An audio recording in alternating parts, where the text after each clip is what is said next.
All right, guys, I'm going to try this again. I keep on clearing my phone, but it keeps on telling me I don't have enough space. So this is part 2 from my last video. And this is who are the cowardly in Revelation 21:8. That's where I left off. I can't remember what I named the other video. I think it was Rapture, Exodus 6:7. So this is part 2 of that. All right, here we go. I want to play this video for you guys, and it's going to get right to it. So in case my phone dies again. Oh boy, here we go.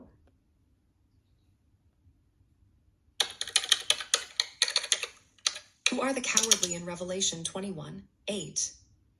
If you're curious about the meaning of cowardly, in Revelation 21:8, you're not alone. This verse lists several groups of people who will not enter heaven, and the cowardly are among them. So, who exactly are these individuals? To understand this, we need to look at the Greek word used in the Bible, which is delos. This word translates to cowardly or fearful, and it's not just about everyday fears like being scared of spiders or heights. Instead, it's about a specific kind of fear that arises in the face of persecution. In Revelation 21:8, the cowardly are mentioned alongside other groups like the faithless, murderers, and liars. These individuals are described as those who will spend eternity in the lake of fire. But what sets the cowardly apart? The key is in how they respond to persecution. During times of hardship and danger, especially when their faith is being tested, the cowardly renounce their faith in Jesus to avoid suffering. This is not just a fleeting moment of fear. It's a deliberate choice to deny their faith to save themselves from harm. This concept is also seen in other parts of the Bible. For example, in Matthew and Mark, Jesus rebukes his disciples for being fearful during a storm, saying they have little faith.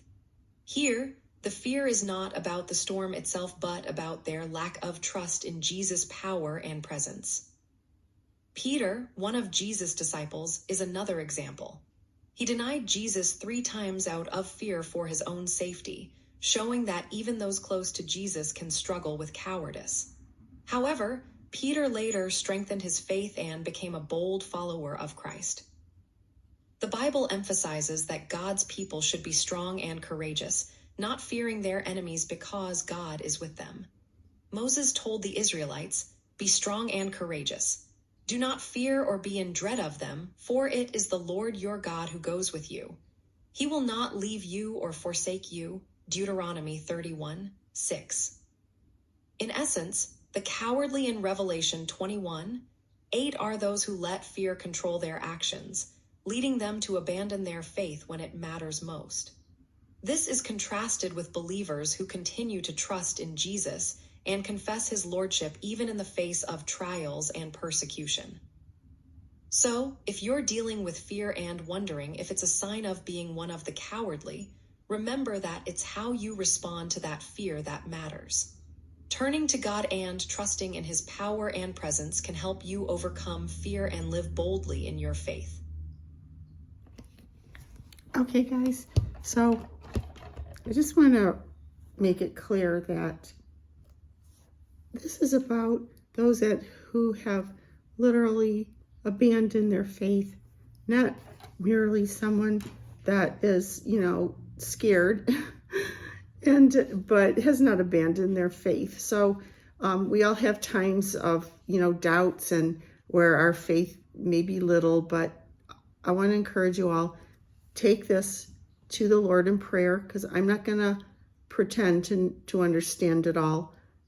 But I do, I have always wondered about this passage. So take it to God and pray for yourselves and do some more research so you will have a full understanding, but always lean on the Holy Spirit, because that is the Spirit of truth.